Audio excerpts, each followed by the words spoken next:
আসসালামু আলাইকুম। আমরা আসছি ইশাখার দুর্গ 11 সিন্ধু দেখার জন্য।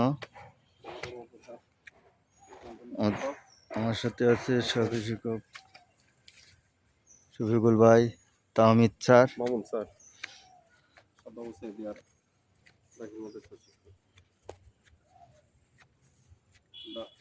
হাঁটতে হাঁটতে দুর্গের দিকে যাচ্ছি। হাঁটতে হাঁটতে আমরা দুর্গে উপরে ওঠার চেষ্টা করছি।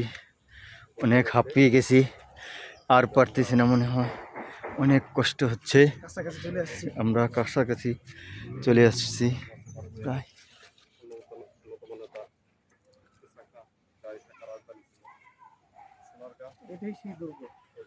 এটাই সেই দুর্গ যেখানে ইশাখার রাজধানী ছিল। একটা কবর ছিল, এই দেখেন